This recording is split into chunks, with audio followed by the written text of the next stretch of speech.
2019년도에 이미 채용이 진행됐습니다. 2019년도 상반기에 채용이 진행돼서 이제 올해는 사실 채용이 없고요. 내년 상반기에 있을 예정입니다. 일단 오늘 이렇게 대한체육 소개하고 채용 계획 얘기하고 저희처 대한체육만의 채용 특징, 그다음에 단계별로 제가 채용 정보를 말씀드리겠습니다. 일단 대한체육회 소개 아주 잠깐 짧게 할게요. 대한체육회는 문화체육관광부 산하 기타 공공기관입니다. 저희는 2019년 기준으로 90개 사업, 그 다음에 3,500억 원의 예산이 투입되고 있고요. 저희도 마찬가지로 이제 국민체육진흥공단에서 기금을 받아서 사업을 진행하고 있습니다. 그리고 저희는 대한민국 대표 아주 유일한 국가올림픽위원회고요. 저희는 KOC라고 저희만 딱 유일하게 국가올림픽위원회입니다. 그래서 혹시 그 올림픽 개막식 때 이제 입장할 때 선수들만 입장하잖아요. 아는 선수들도 있고 모르는 사람들도 있고, 근데 저 사람은 약간 체육과 거리가 멀어 보이는데 막 좋다고 손 들면서 입장하시는 분들, 그분들이 대한체육회 직원분들입니다. 그래서 들어오시면 입장하시면서 손 드실 수 있어요. 연락이 많이 와요. 너무 좋다고. 좀 창피하죠? 네, 그리고 저희는 전문체육, 생활체육, 국제체육을 총괄하고 있어요. 저희가 원래 이제 대한체육회가 전문체육이랑 국제체육 쪽을 사업을 진행을 했었는데 2016년도 3월에 국민생활체육회랑 통합을 하면서 생활체육국 같이 총괄을 하게 되었습니다. 그리고 저희는 약 260여 명의 임직원으로 구성되어 있고 5본부, 3실, 15부부 이 팀으로 구성되어 있는데 이거는 뭐 이런 구성은 사실 외우지 않으셔도 되고요. 근데 5본부 같은 경우는 저희가 기획조정본부, 체육진흥본부, 학교생활체육본부, 국제본부, 훈련본부 이렇게 나눠져 있는데 체육진흥본부 같은 경우는 저희 이제 10월 4일날 뭐 하시는지 아시죠? 전국체전. 네, 서울에서 개최되는 전국체전인데 그건 전국체전이나 아니면 전국 소년체전, 뭐 생활체육 대축전 이런 것들을 이제 운영을 하는 본부고요. 그리고 저희가 회원 종목단체가 77개가 있어요. 77개의 회원 종목단체를 관할하고 그 다음에 228개의 시군구 체육회나 57개 시도체육회를 관할하는 그런 사업들을 하는 게 체육진흥본부입니다. 그리고 이제 학교생활체육본부 같은 경우는 재밌는 사업들이 많아요. 딱 이제 본부 명에서도 알 수 있듯이 학교 체육부에 관련된 업무, 생활체육 관련된 업무, 그다음에 스포츠클럽 관련된 업무를 진행하고 있고요. 그리고 국제본부가 제 생각에는 제일 인기가 많더라고요. 그 지원자들도 국제본부 많이 생각하시고 오시고, 그리고 뭐 신입사원들한테도 사실 희망부서 같은 거 받으면은 국제본부 많이 쓰세요. 그래서 국제본부 같은 경우는 국제대회 파견을 내보내는 업무랑 국제체육교류 업무를 담당하고 있습니다. 그리고 훈련본부는 말 그대로 저희 국가대표 선수, 후보 선수, 청소년 대표 선수 등등 이제 그 선수들을 훈련을 시키는 업무를 맡고 있어요. 훈련본부는 지금 저희 진천선수촌에 그 진천 국가대표 선수촌에 훈련본부가 있습니다. 넘어갈게요. 그 전에 제가 또 퀴즈를 낼게요. 대한체육회는 올해 몇 주년일까요? 아시는 분? 네, 저 거기 맨 끝에. 아니에요. 마이너스 1 한번 해주실래요? 네, 맞습니다. 네, 선물 드릴게요.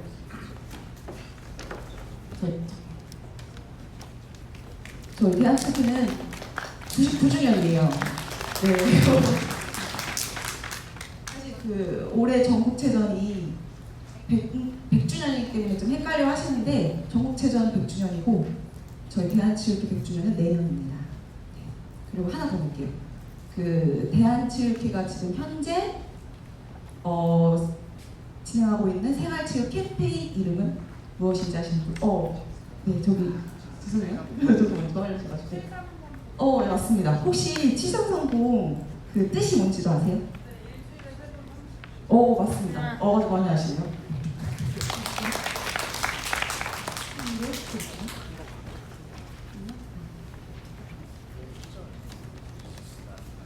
그리고 마지막 한 개 더 할게요.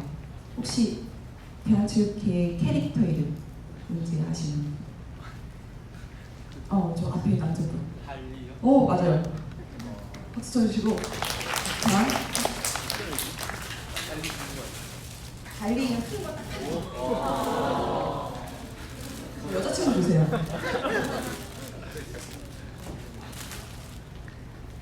조금 나중에 또 다시 퀴즈를 진행할게요. 본격적으로 저희가 채용교육 설명을 드리자면은 아까 말씀드렸다시피 저희 2019년도는 상반기에 채용이 끝났고 2020년도 상반기에 진행할 예정이에요. 사실 모집 인원 일반직만 기준으로 하면은 10명 안팎으로 뽑을 것 같아요. 네, 사실 이 인원이 좀 인피제 대상자, 육아휴직자 이런 분들을 다 이제 고려를 해서 모집 인원이 설정되기 때문에 지금 딱 몇 명을 뽑는다라고 약간 말씀드리기는 어렵고 한 10명 안팎으로 뽑는다라고 생각만 해주시면 될 것 같고요.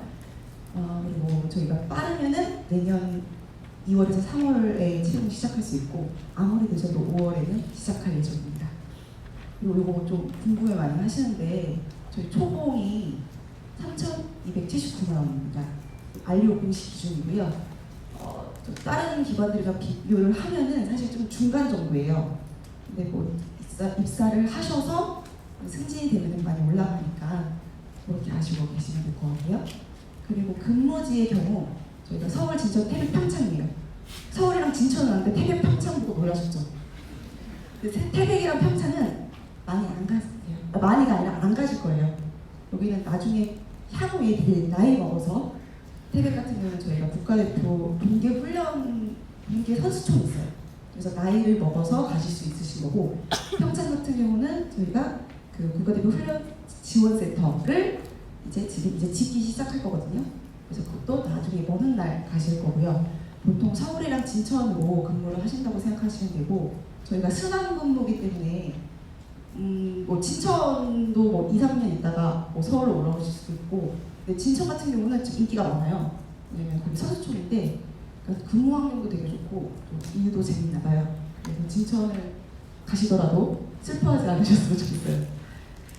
그리고 채용 절차는 다른 곳과 비슷하게 서류 필기 1, 2차 면접으로 진행됩니다. 더 자세하게 말씀드리면 원서 접수 저희 한 15일 정도 진행되고요. 서류 전형하고 이제 다음 20배수로 필기 전형을 뽑을 거예요. 그리고 이 자료랑 사실 이거랑 좀 다를 거예요. 제가 조금 더 추가시킨 게 있어서 요 PT 요 화면을 주로 봐주시고요. 이제 서류 전형 합격자를 발표하고 사실 필기 전형까지 한 4일 많아봤자 4일 정도 시간이 있어요. 그때부터 공부를 하겠다고 생각하지 마시고 그러니까 평소에 공부 많이 해주시고 그다음에 저희 붙을 거라고 생각하시고 일단 준비를 해주셔야 될 거예요. 그리고 거기서 5배수로 1차 심화 면접이 이루어지거든요. 예를 들어서 10명을 뽑는다면 50명이 1차 심화 면접에 응시를 하게 되겠죠. 그리고 마지막으로 3배수로 최종 면접을 하고 이제 신체 검사하고 교육 훈련한 다음에 최종 임용이 됩니다. 자, 그러면 대한체육회만의 채용 특징에 대해서 말씀드릴게요. 일단 저희도 다른 기관과 마찬가지로 NCS 기반으로 채용을 해요.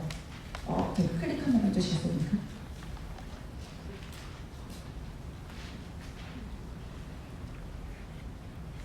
안 되나요? NCS 기반으로 채용을 하는데 보통 아시죠? 대분류, 소분류, 중분류 다 NCS 사이트 들어가보셨어요?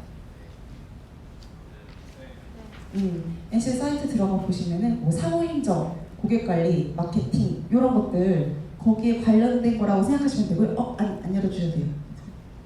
저희 직무기술서는 대한체육회 사이트 들어가서 채용 공고 2019년도 채용 공고에 직무기술서 붙어 있거든요. 그거 한번 참고해 주시면 될 것 같고요. 그리고 저희 다른 기관은 어떻게 하는지 모르겠는데 대한체육회만의 채용 특징이 일반 전공이랑 체육 전공을 분리해서 채용을 해요. 이 말이 무엇이냐 하면은 전형이 다르고 시험 문제가 다르고 이런 게 아니라 다 똑같은데 일반 전공, 체육 전공 다르게 이제 이렇게 응시를 하실 수 있으신 거죠. 근데 이게 체육 전공 분들한테는 좀 유리할 수 있어요. 왜냐면 체육 전공끼리 이제 경쟁을 하는 거니까 물론 이제 이게 누가 능력이 뛰어나다 하는 게 아니라 일반 전공이 아무래도 체육 전공이 아닌 전공들은 다 일반 전공이잖아요. 되게 많아요. 그러다 보니까 체육 전공 쪽으로 이제 지원을 하시는 게 굉장히 유리하고 저희는 주전공뿐만 아니라 복수 전공, 부전공 다 포함해서 본인이 체육 전공을 했다라고 하면은 여기 체육 전공으로 지원을 하실 수가 있습니다. 그리고 저희가 열린 채용이고 다 모든 이제 평등한 채용인데 지원 자격이 있어요. 공인 영어 전공수가 설정이 되어 있거든요. 근데 이거 높지는 않아요. 이따가 뒤에서 어느 정도까지인지는 보여드릴 거고, 그러니까 저희 같은 경우는 이제 국제체육 교류도 하고 그다음에 국제대회 파견도 나가고 하기 때문에 그 기본적인 외국어 역량이 조금 필요해요. 그래서 그것 때문에 또 저희도 또 순환 근무잖아요. 그래서 언제 또 국제고프로 갈지 모르니까 이 정도 영어 성적이 되어야지 업무 수행을 할 수 있다라는 판단에 이제 지원 자격을 설정을 해놨습니다.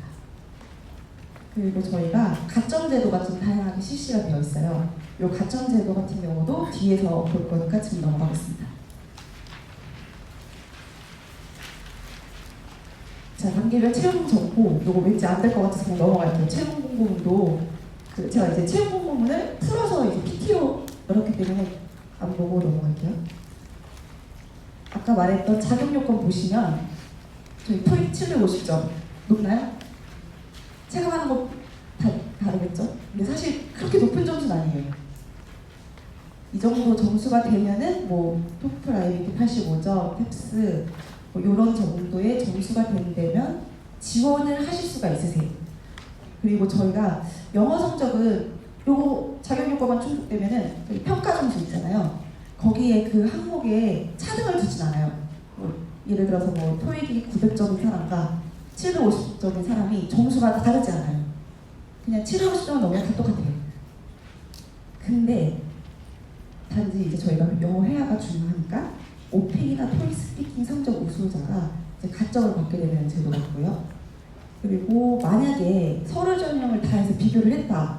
근데 동점자가 발생했다. 그때 이제 영어 점수가 좀 높은 사람이 유리할 수 있어요. 그리고 저희가 서류 전형 면제되는 대상들이 있어요. 뭐 노무사나 변호사, 회계사 이런 분들은 서류 전형이 면제가 되거든요. 그렇게 면제가 되더라도 이 자격 요건은 충족하셔야지 지원을 하실 수가 있습니다. 넘어갈게요. 저희가 자기소개서 항목, NCS 기반 자기소개서 항목이거든요. 근데 사실 이 항목이 19년도 기준이고 20년도에는 바뀔 수 있어요.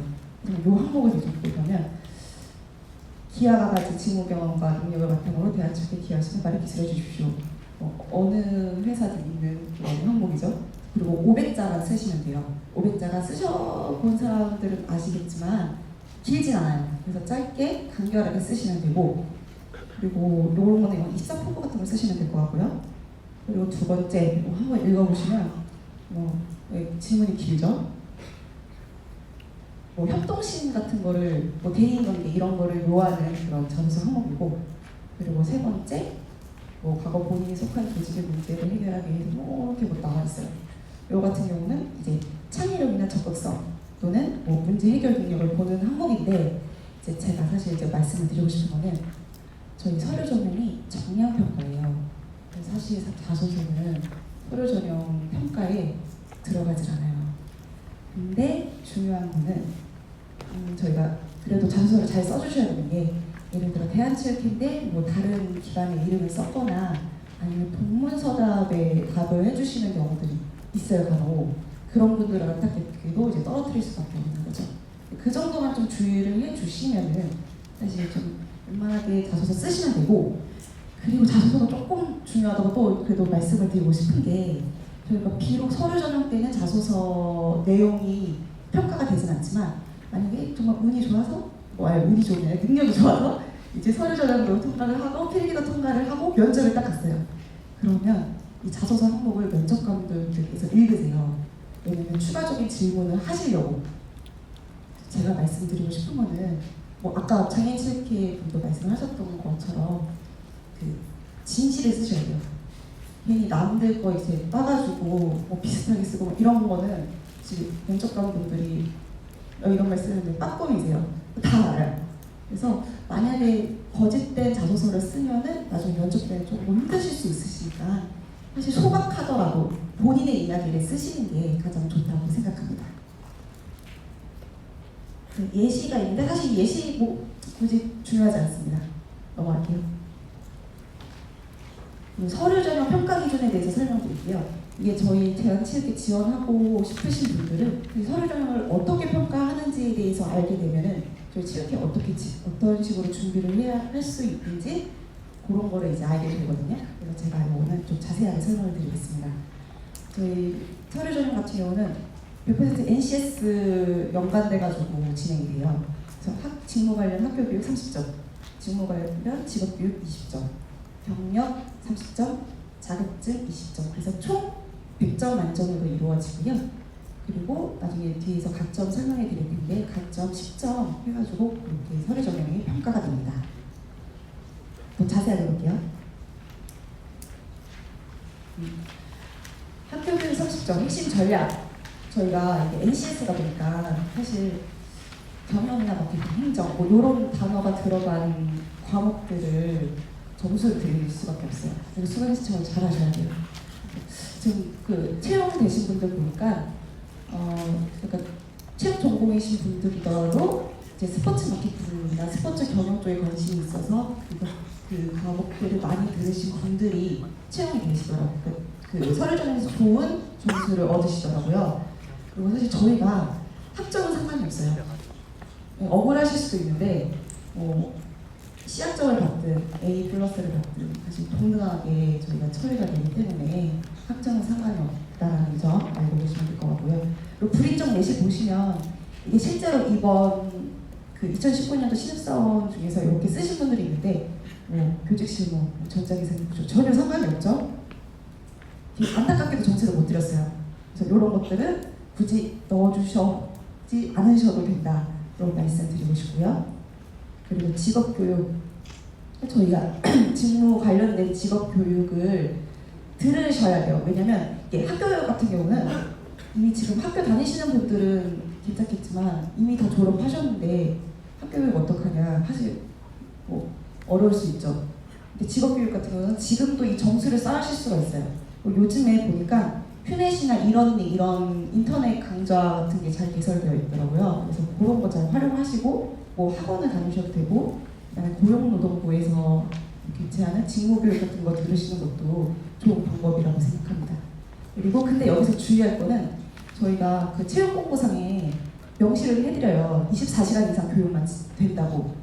그럼에도 불구하고 이제 채용공고 꼼꼼히 읽어보지 않으시고 24시간 미만 적으신 분들 계시는데 그거는 이제 점수를 드릴 수가 없어요. 그래서 24시간 이상 교육을 받으시고 그런 것들만 이제 그 입사 지원서에 집어넣어주시면 됩니다. 그리고 다음 경력상 30점이 인정이 되는데 요거 같은 경우는 이제 한계 기간당 3개월 이상이 되어야지 될 수 있어요. 예를 들어서 만약에 장애인체육회에서 2개월 하시고 국민체육지도공원에서 4개월을 하셨다. 그럼 6개월이잖아요. 그러면 그 6개월이 5점, 5점씩 인정되는 게 아니라 국민체육지도공단 장애인체육 2점은 이제 사라지는 점수인 거죠. 그래서 무조건 3개월 이상 경력을 쌓으셔야지 그게 인정된다라고 생각하시면 되고요. 그리고 불인정된 거 보시면 뭐 3개월 미만 경력 불인정되고 아르바이트는 사실 저희가 인정을 해드릴 수 없어요. 그리고 뭐 예를 들어 바리스타나 헤어 디자이너, 체육 강사 등 직무 무관된 경력도 안타깝지만 인정해드릴 수 없고요.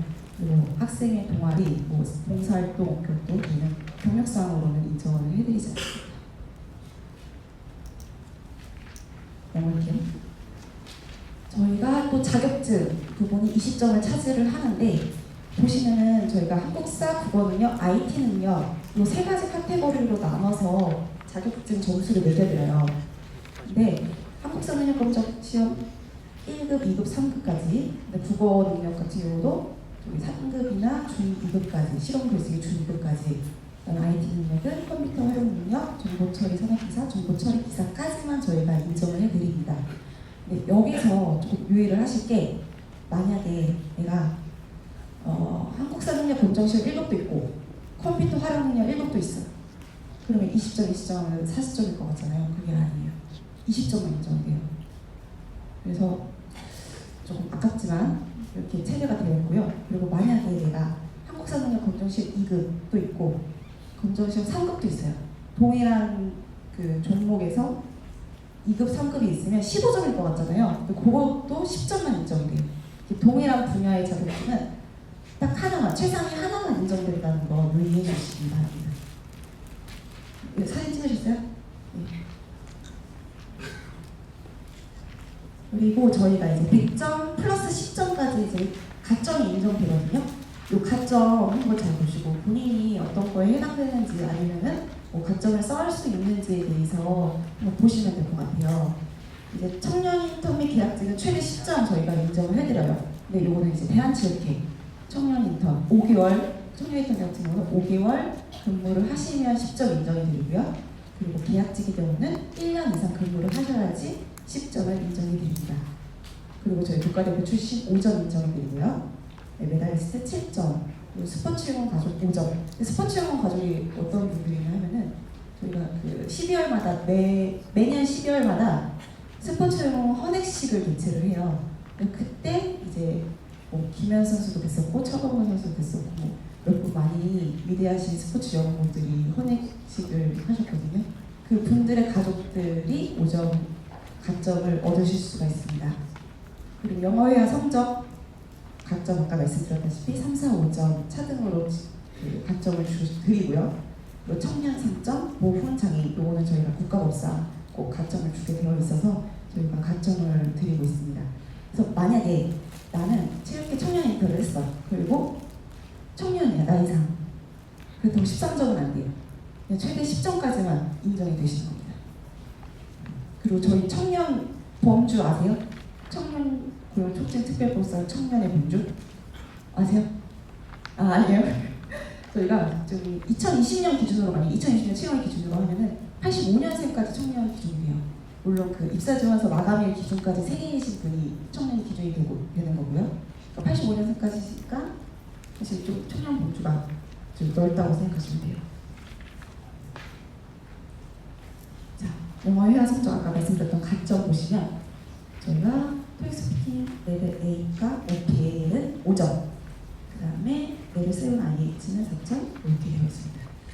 3점입니다. 만약에 이것도 똑같이 내가 뭐 OP, IH도 있고 뭐 레벨 8도 있고 이런다고 이게 합쳐지진 않아요. 점수가 그냥 최상위 모든 거의 최상위 하나만 인정이 됩니다. 자, 이제 필기 전형입니다. 아까 말씀드렸다시피 필기 전형은 서류 전형에서 통과된 20배수 예를 들어서 10명을 뽑는다 하면 200명까지 이제 필기 시험을 치르게 되는데요. 직업기초 1교시 직업기초 능력, 2교시 직무 수행 능력 이렇게 나눠서 진행을 하게 되는데 뭐 다른 NCS 채용을 촬영한 모든 공공기관이나 공기업이 그랬다시피 저희도 그런 과목 위주로 필기 시험 문제를 출제를 하고 있습니다. 직업기초 능력은 뭐 의사소통 능력, 문제해결 능력, 대인관계 능력, 조직개인 능력 요거를 이 각각 10문항씩 40문항이 출제가 돼요. 요거를 40분 동안 풀어야 되는데 풀어본 사람들이 말씀을 하시길 굉장히 시간이 짧대요. 그래서 제 생각은 최대한 NCS 시중에 파는 NCS 문제집 있잖아요. 그런 거에 이런 문제들이 잘 나와 있거든요. 그런 거를 많이 풀어보면서 감을 익히시는 게 좋은 점수를 받을 수 있는 그런 방법이 아닐까 생각하고 있고요. 그리고 2교시 직무수행 능력 같은 경우도 NCS 기반에서 이제 경영, 행정, 고객관리, 경제 이런 것들에 대한 문제가 출제되는데 기본적인 문제도 출제되고 그거를 응용을 해서도 출제가 돼요. 40문항이 출제되고 50분 동안 풀으시면 됩니다. 그리고 사실 난이도 같은 경우는 난이도를 사실 언제나 좀 평이하게 조정을 하고 싶은데 그게 쉽지가 않아요. 그래서 언제는 되게 쉬웠고 언제는 어려웠고 예를 들어서 2018년도 시험 같은 경우는 좀 쉬웠다고 했어요. 전반적으로 평균 점수도 높았고요. 그리고 2019년도 같은 경우는 굉장히 어려웠대요. 근데 자기가 쉬웠다고 해서 붙을 거라고 생각하시면 돼요. 왜냐면 남들도 쉬웠으니까. 근데 그 반대로 본인이 어렸으면 남들도 다 어려웠으니까 너무 좌절하지 않으셔도 돼요. 약간 난이도는 복불복이라는 거. 평소에 열심히 공부를 해두시면 아무래도 좋으시겠죠?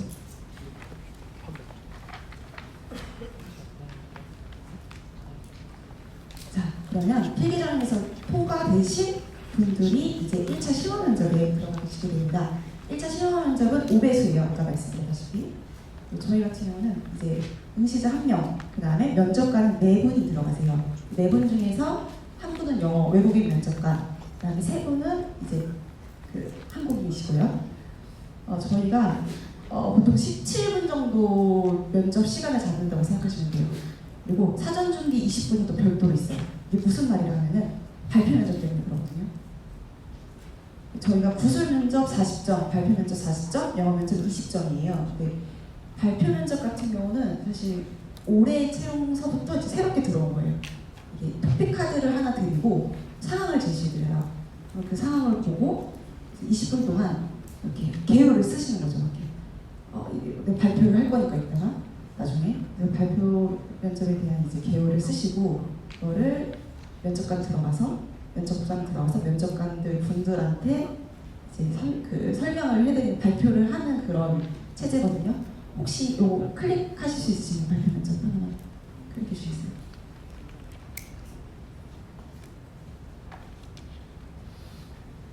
네, 상황 발표 면접 요거 한 번만 클릭해 주세요.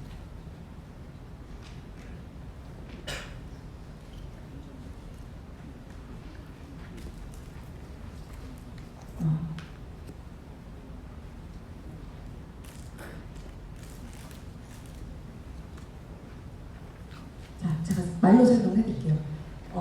올해 어떤 상황이 나왔느냐 하면은 그냥 간단하게 이제 좀 길게 상황이 주어지는데 제가 그걸 요약을 해서 말씀을 드리면은 이제 본인이 수영 강사 지도자예요. 근데 되게 계속 악성 민원인이 있어요. 근데 이 민원인이 사실 지역 유지이고 굉장히 모든 사람들이 좀 어려워하는 그런 좀 높은 사람이에요. 근데 그 사람이 자꾸 불공정하게 요구를 하고 이렇게 막 하는 거죠.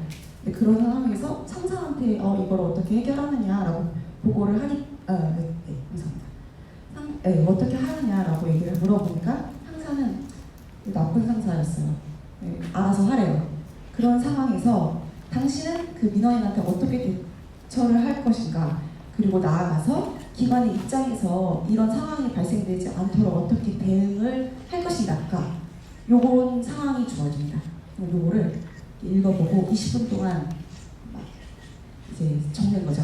적어서 면접장에 들어갑니다. 사실 이거 같은 경우는 어떻게 보면은 답이 정해져 있죠. 보면은 고객 관리 수준도 보는 거고, 그다음에 뭐 직업 윤리 같은 것도 보는 거고, 그다음에 의사소통 능력. 왜냐면 이 지문을 다 이해했느냐. 그러니까 지금 여러분들 제가 이제 풀어서 설명을 해줬으니까 이해가 딱 될 수도 있지만, 이게 긴장된 상황에서 글씨를 읽으면 사실 막 머릿속에 안 들어올 수 있어요. 지문을 다 이해를 했느냐, 그런 능력, 문제 해결 능력, 이런 것들을 보는, 종합적으로 판단할 수 있는 상황 카드인데요. 이거 같은 경우는 이제 청렴도에 대한 평가가 이루어지니까, 사실 저희는 공공기관이잖아요. 융통성을 발휘해서 좀 해드립니다. 이런 대답은 사실 좋은 대답은 아니에요. 그냥 최대한 우리의 청렴한 그런 명분을 지키고, 하지만 무례하지 않게 그리고 끈질기게 설득을 하겠다, 이런 식으로 그냥 평이하게 차라리 대답을 하시는 게 나아요. 이게 좋은 아이디어라고 생각하면서, 물론 이렇게 좋은 창의적인 아이디어가 있을 수 있지만 좀 위험한 답변들 있잖아요. 그래도 어쩔 수 없으니까 저는 민원의 요구를 다 들어주겠다라고 얘기를 하면은 저희가 직업윤리 그 평가 항목에 좀 안 좋게 표시가 되겠죠. 네, 써주시면 됩니다.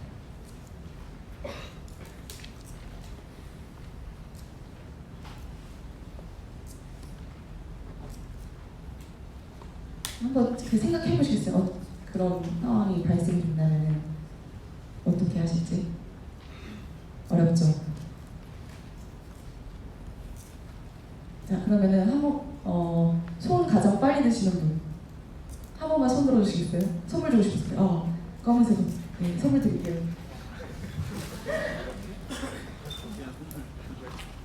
시간이 떠서. 그리고 저희가 영어 면접도 진행을 해요. 근데 영어 면접 같은 경우는 영어 면접 긴장 많이 하시죠? 근데 사실 어렵진 않아요. 영어 면접이 외국인 면접관이 뭐 질문을 하면은 이제 거기에 몇 가지 두세 가지 질문에 답변을 하면 되는데 그 영어 면접 수준이 저희가 토익 스피킹 레벨 4에서 레벨 5 이 정도 수준이라고 생각하시면 되고요. 그리고 평이하게 그냥 뭐 당신은 왜 지원을 했습니까? 라는 그런 입사 포고 같은 거를 영어로 물어볼 수도 있고 아니면 뭐 좋아하는 스포츠 스타가 누구입니까? 왜 그 스포츠 스타를 좋아합니까? 뭐 이런 정도의 난이도에 대한 영어 면접이 들어가거든요. 그렇게 많이 긴장 안 하셔도 됩니다. 자, 저희 평가 기준이 이렇게 돼요. 사실 이거는 저희가 이제 면접관분들한테 제가 교육을 시킬 때 이런 식으로 평가를 하셔라. 근데 이게 아마 지금 보셔도 잘 이해는 안 가실 수 있어요. 진짜 면접관의 입장이 돼서 이제 기본 자질 제가 실제 이제 행동을 관찰을 하는 거죠. 이 사람이 얼마나 적극적이고, 얼마나 성실해 보이고, 얼마나 뭐 태도가 좋고 이런 것들을 평가하는 게 20점이고요. 직무 수행 능력. 이 지원자가 이 직무를 잘 해낼 수 있을까? 사실 이런 거 경험 면접이 많이 들어갈 거예요. 과거의 경험, 뭐 자기소개서에 썼던 그런 것들을 다시 질문을 할 수가 있고요. 그리고 직업기초 능력이라고 그리고 발표 면접 때 이 직업기초 능력을 파악할 수 있는 것들이 다 들어가 있잖아요. 그래서 그 발표 면접에서 이 직업기초 능력을 판단을 하시고 마지막 영어 활용 능력, 전달력, 유창성, 어휘, 문법, 표현력 이런 걸 전반적으로 외국인 전문 면접관 분 한 분만 이제 평가를 하시게 되겠습니다. 넘어가겠습니다. 자, 이제 모든 관문을 통과를 하시고 최종 면접이 남으셨어요. 최종 면접 같은 경우는 저희 3배수로 진행이 돼요. 만약 10명 뽑으면 30명 이제 응시를 하시게 되시고요. 저희 한 명당 면접관 3분께서 들어가세요. 그리고 10분 정도 소요가 되고요. 최종 면접은 저희 성실성, 적극성, 직업윤리관, 취업상식, 전문 경험 이렇게 각 20점씩 해서 총 100점 만점으로 최종 면접이 진행되고요. 성실성은 뭐 다시 한번 말씀을 드리지만 이게 약간 인성 같은 것도 저희 되게 중요시였기 때문에 품위나 예의, 성실성, 인성을 보고요. 그 적극성, 되게 난 여기 진짜 지원하고 싶다, 너무 오고 싶다라는 그런 명확성과 적극적인 태도를 보고요. 직업윤리관, 공공기관 직업으로서 올바른 직업윤리관, 청렴도 이런 것들을 보시고요. 그리고 체육상식, 여기 대한체육회 들어오고 싶은 만큼 대한체육회에 대해서 얼마나 많이 아시느냐 이런 거 위주로 많이 물어보시고요. 그리고 경력 및 경험, 그리고는 사회 경험, 학교생활 이런 거에 대한 질문이 들어가게 됩니다. 자, 그러면 또 퀴즈 한번 또 낼게요. 이게 제가 생각하기에는 이제 적극성과 제 생각에 적극성과 체육 상식을 평가를 할 수 있는 그런 문제입니다. 자, 2020년 하계올림픽은 도쿄에서 그쵸? 개최가 되죠? 그러면 2024년 하계올림픽은 어디서 개최가 될까요? 저거 네. 맞습니다.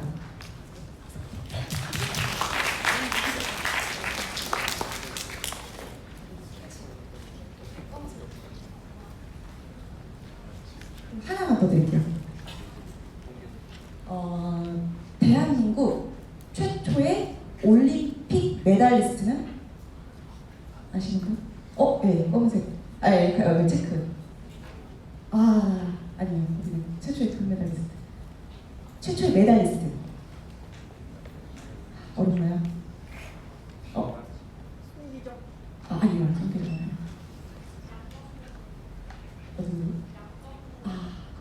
좀 어렵나 봐요. 어렵지만 일단 손을 들어주셨으니까 선물을 드릴게요.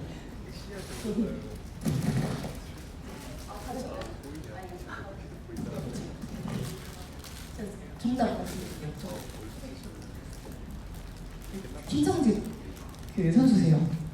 모르셨죠? 어려웠어요. 근데 요런 게 사실 크게 평가할 때 영향을 미칠 수도 있고 사실 안 미칠 수도 있어요. 사실 이렇게 간단하게 이제 갑자기 퀴즈를 내시는 면접관분들도 계시거든요. 그래서 기본적으로 여기 별건 아닐 수도 있지만 물론 이제 대답을 못했다고 해서 크게 평가에 막 되게 좌우를 미치지 않을 수도 있어요. 근데 그래도 좀 알고 좀 기본적인 거는 알고 이제 대답을 하면은 본인도 이제 자신감이 생기고 하니까 기본적으로 이제 공부를 하고 가시면 좋으실 것 같습니다. 일단 여기까지 저희 채용 관련된 얘기는 다 끝났고요. 저희가 공정한 채용을 위해서 대한체육은 이렇게 하고 있습니다. 라고 잠깐만 말씀드릴게요. 그러니까 저희는 이제 면접관 대상으로 하루 전날 사전교육을 철저하게 실시를 해요.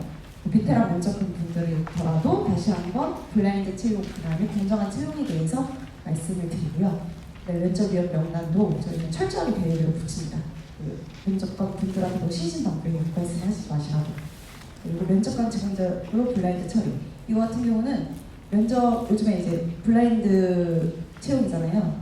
그래서 면접관한테 들어가는 서류가 이름도 안 나와 있고 수험번호도 안 나와 있고 뭐 이렇게 개인 신상에 대한 건 하나도 안 나와 있어요. 그래서 그냥 새롭게 부여된 면접번호로만 진행이 되고요. 외부 면접관이 무조건 내부 면접관보다 많이 구성이 되고, 그다음에 면접관한테 지적 사유가 발생 시 평가가 제외됩니다. 이게 무슨 뜻이냐면은 뭐 면접관을 구성해서 면접을 보라고 이제 면접관이 들어왔어요.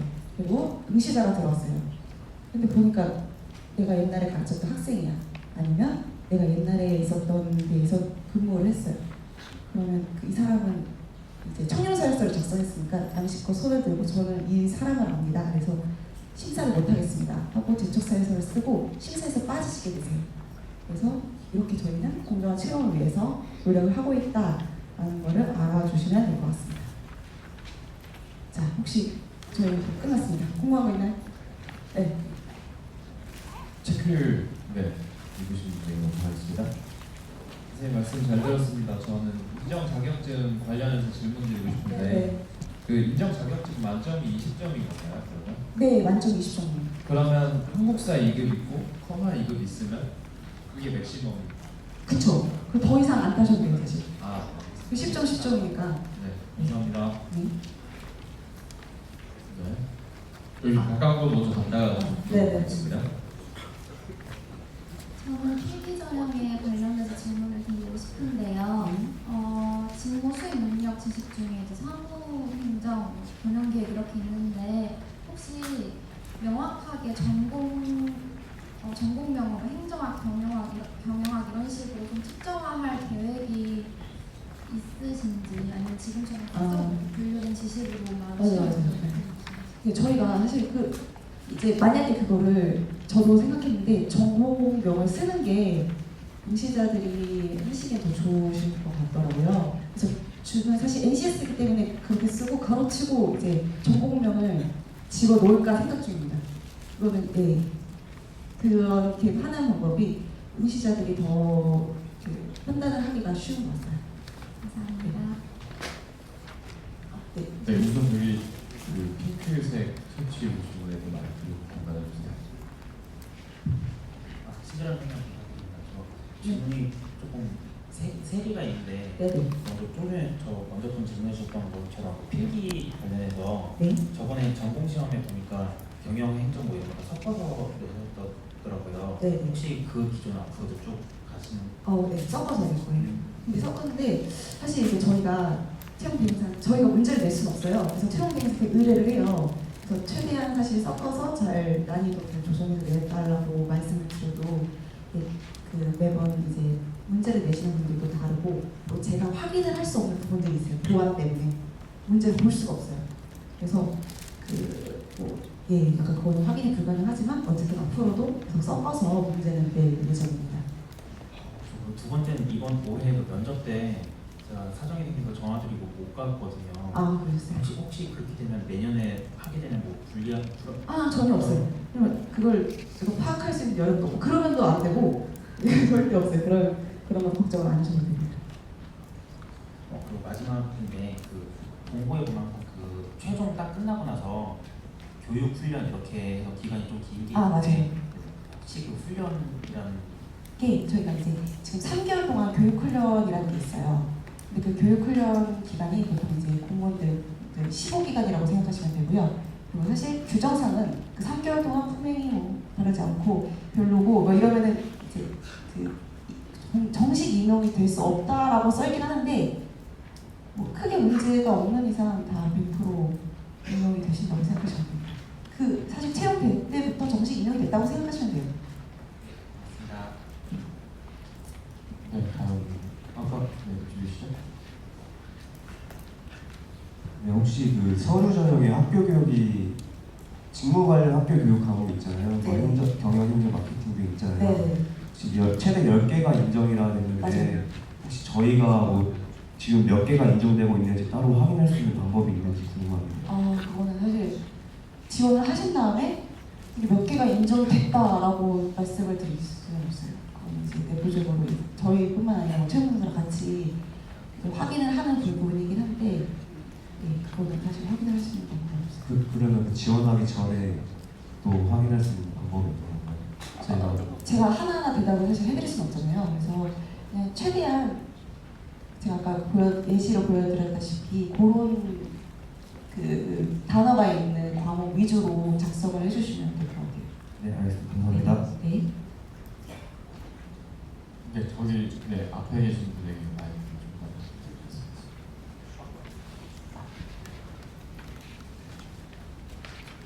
좀 아까 자격증이랑 같은 질문인데요.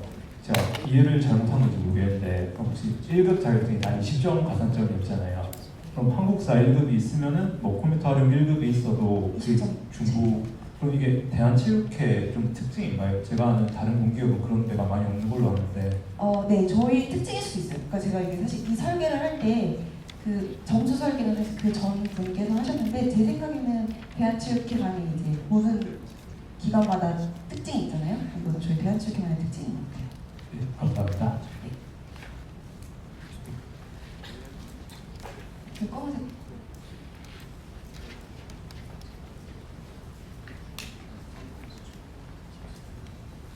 질문이 한 3개 정도 있었습니다. 빠르게 여쭤보겠습니다. 첫 번째는 아까 전에 한번 누가 질문을 해주셨는데 제가 이해가 좀 안 돼갖고 지금 체육 전공이랑 일반 전공 따로 분류해서 채용하시잖아요. 네네. 그때 그게 분명히 이제 필기 시험으로 넘어갔을 때 네.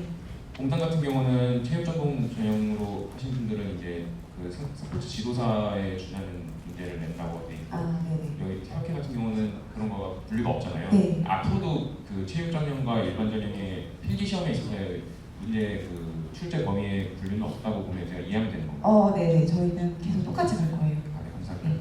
두 번째 질문은요. 지금 직무기간 한 개당 3개월 이상 전형만 인정을 해서 밑에 보면 3개월당 5점씩 최대 30점 인정이라고 돼 맞아요. 있는데 네. 만약에 제가 이번 기간에서 1년의 경력을 갖고 있다면은 3개월을 했을 때 20점의 점수가 들어가는 건지 아니면 그냥 맞아요. 기간 20점 그렇게 들어가요. 계산하면 같은 기간에서 만약에 그러니까 1년이면 12개월이잖아요. 네. 그러니까 3개월 15점이니까 3, 4, 12, 5, 4, 20, 20점을 들어가시는 거죠. 네, 감사합니다. 그리고 마지막은 조금 노골적인 질문이 될 수도 있을 것 같아서 답변이 아마 힘드실 것 같기도 한데 이게 지금 총점으로 봤을 때 110점으로 지금 보면 되잖아요. 네. 100점까지. 그 혹시 저 답변이 가능하시다면은 올해 기준으로 했을 때 커트라인이 한 몇 점 정도 구직자 입장에서는 생각하면 되는지 혹시 답변이 가능하신가요? 사실 그거는 제가 말씀을 드릴 수 없고, 그리고 사실 그거를 사실 의식을 하지 않으셔도 되는 게 그거 전형만 그러니까 채용마다 다 달라요. 채용 시마다 다르기 때문에 만약에 올해 커트라인이 뭐 80점이었다 해도 내년에 채용 그 시작이 지원을 하시는 분들의 수준이 또 더 높을 수도 있고 그렇기 때문에 이거는 그냥 완전 철저한 상대평가이기 때문에 그게 크게 의미가 없을 수 있을 것 같아요. 네, 알겠습니다. 답변 감사드립니다. 네, 이제 한 2분에서 3분 정도만 하도록 하겠습니다. 네, 먼저 말씀 잘 들었습니다. 학교 교육 저도 2개 정도 질문을 하려고 하는데요. 학교 교육은 여기 경영, 행정, 마케팅이라고 하면은 만약 행정이 들어간 단어가 있으면 그냥 다 쓸 수 있는 거예요. 그렇죠. 그리고 아까 그 경력 사항에 대해서 이야기를 드리고 싶은데 직무 관련 일 기관이면 그냥 행정에 관련된 것이나 체육에 관련된 기관에서 다 일을 한 거를 쓰는 건가요? 아니면 체육만 관련하는 기관에서만 가능한가요? 채용만 관련된 거 아니어도 그냥 다른 그냥 사무행정 관련된 그런 경력이라면은 다 인정이 돼요. 이거 인턴도 가능해요? 다른 공기업 예, 그럼. 인턴도 가능해요? 예. 네. 인정합니다. 네, 다 계신가요? 더 질문하실 분 안 계시면 바로 질문. 저 죄송한데 한번 죄송합니다. 네, 마지막 질문으로 하고 끝내도록 하겠습니다. 저는 직업교육이랑 경력사항에 대해서 좀 더 여쭙고 싶은데요. 네. 직업교육 같은 사항은 직무 관련 24시간 이상 교육이 네. 가점이 들어가는데 이게 따로 그러니까 제가 제출을 했을 때 나중에 증빙 서류가 꼭 필수적인지 네, 무조건 증빙이 되셔야지 저희가 그거를 인정을 해드려요. 만약에 증빙이 안 되면은 다시 점수를 까요. 어쩔 수 없어요. 무조건 증빙이 가능합니다. 그리고 경력사항 같은 경우에는 제가 그냥 성인이 된 이후로 계속 쌓았던 경력이면 상관이 없는지 네, 그리고 직무 관련이면 사무행정 위주로 말씀하셨는데 그 뒤에 그 직무 보면 고객 관리 네. 들어가는데 혹시 그쪽 관련도 상관없는지 고객 관리라고 하면은 뭐 예를 들어서 사무행정 외에도 뭐 서비스직이나 뭐라고 약간 설명을 드리는데 사실 그 이제 행정 쪽 그러니까 뭐 예를 들어 사무 컴퓨터를 쓰니까 이런 쪽 경력 인정되고 사실 고객 관리라고 하는 게 서빙을 하거나 이런 부분의 고객 관리는 사실 그걸 뜻하진 않거든요. 약간 인정해요. 생각하기엔 약간 모호할 수도 있다고 생각이 그렇죠. 드는 게 동시에 하는 직업도 있을 수 있고 네네. 뭐 사무행정이어도 현장을 많이 가는 일이었을 수도 있잖아요. 그런 그렇죠. 부분이 조금 애매한 것 같아서요. 아, 그런 거는 그냥 주관적으로 판단해서 올리고 가점을 얻는 게 제일 나은 것 같아요. 네, 사실 그러니까 최대한 약간 사무행정 쪽이라고 판단되는 부분을 많이 써주시고요. 그리고 그래서 저희가 경력을 쓰라고 한다면 거기서 구체적으로 어떤 업무를 했는지에 대해서 적으라고 해요. 그래서 저희는 어쨌든 입사 지원자들을 믿고 거기에 기술된 내용을 기반으로 점수를 매기거든요. 그래서 그런 거 할 때 본인이 진짜로 뭐 만약에 그런 거 해서 사무행정 쪽 업무를 마쳤다라고 하면 그런 거 써주시면 경력으로 인정이 될 겁니다. 그리고 추후에 증빙서를 또 같이 네네, 증서를 꼭 제출해 주셔야 되고요. 감사합니다. 그러면 이상으로 마치겠습니다. 감사합니다. 네,